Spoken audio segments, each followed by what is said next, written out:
Bonjour à tous. Dans cette vidéo, on va parler de la construction d'une maison et on va présenter tous les métiers du bâtiment. Alors, on commence par quoi? Avant de commencer la construction de la maison, il y a tout un travail de conception du projet. Il faut d'abord acheter un terrain constructible ou alors une vieille maison à rénover. Un agent immobilier met en relation l'acheteur avec le vendeur. Après, on vérifie auprès de la mairie si on a le droit de construire la maison. Chaque mairie a un plan local urbain qui définit ce qu'on a le droit de faire sur chaque terrain. Par exemple, il y a les terrains agricoles, il y a les terrains industriels et il y a les terrains résidentiels où on a le droit de construire les maisons. Si on a le droit de construire, on va prendre un architecte qui fait les plans de la maison. Il imagine une maison solide et il fait un plan pour chaque artisan qui vont travailler. Par exemple, il va faire un plan pour l'électricien, un plan pour le charpentier et un plan pour le maçon, etc. Si c'est une rénovation, un diagnostiqueur immobilier va étudier l'isolation de la maison. Mais est-ce qu'il faut payer? Bien sûr qu'il faut payer, mais souvent, on n'a pas assez d'argent pour payer d'un seul coup. Du coup, on va voir un banquier. Parce qu'une maison, ça coûte très cher. En moyenne, ça coûte 192 000 euros, donc 85 300 euros pour le terrain. Et encore, au centre des grandes villes ou au bord de la mer, le terrain coûte beaucoup plus cher. Parce que tout le monde veut habiter là-bas.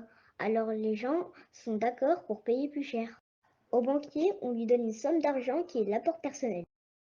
Et lui, il nous prête le reste de la somme pour acheter la maison, qu'on rembourse sur plusieurs années.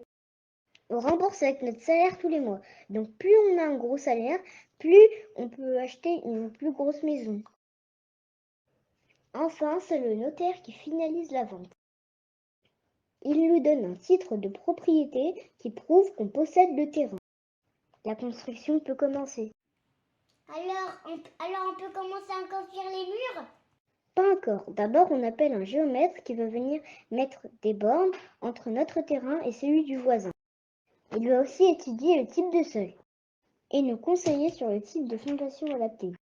Par exemple, si le terrain est mou, il peut nous dire de faire des fondations plus profondes pour que la maison ne bouge pas. Ou alors, s'il y a de l'eau qui remonte du sol, il peut nous demander de faire un système pour évacuer l'eau souterraine.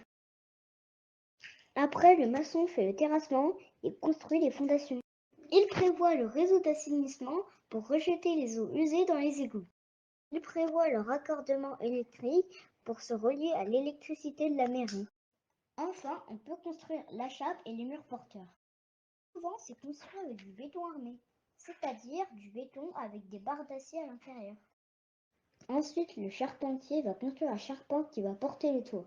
Enfin, le couvreur va poser les tuiles pour qu'ils ne peuvent plus dans la maison, c'est la mise hors d'eau.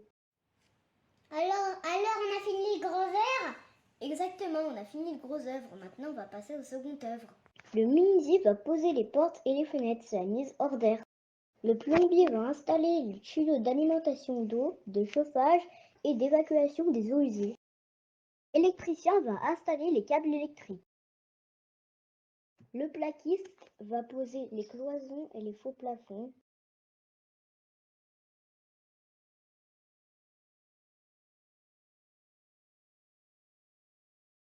Le carreleur va mettre le carrelage.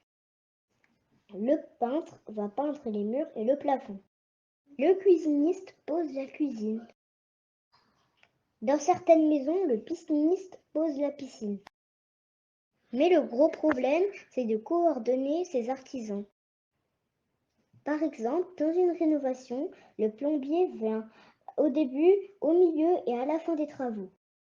Il vient au début pour enlever les anciens appareils sanitaires.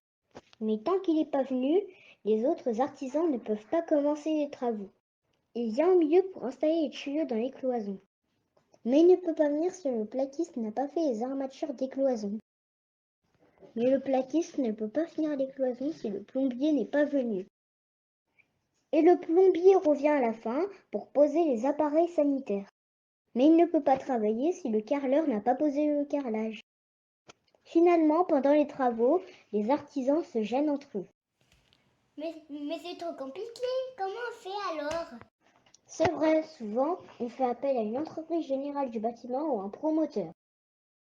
C'est une entreprise qui va gérer tous les travaux.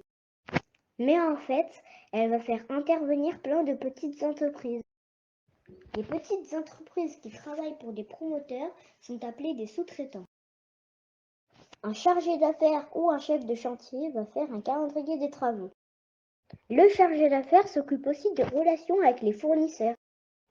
Il négocie le prix des matériaux et il s'assure que les matériaux sont livrés à temps pour les artisans. Ça y est, c'est fini? Oui, la construction de la maison est terminée. Mais chaque artisan avait une assurance décennale. Maintenant, pendant 10 ans, l'assureur va aller vérifier si les travaux ont été faits correctement. Et s'il y a une malfaçon, l'assureur va aller chercher qui est responsable. Il peut faire venir un expert en assurance pour comprendre quel est le problème. Évidemment, l'artisan qui a fait des erreurs va devoir payer.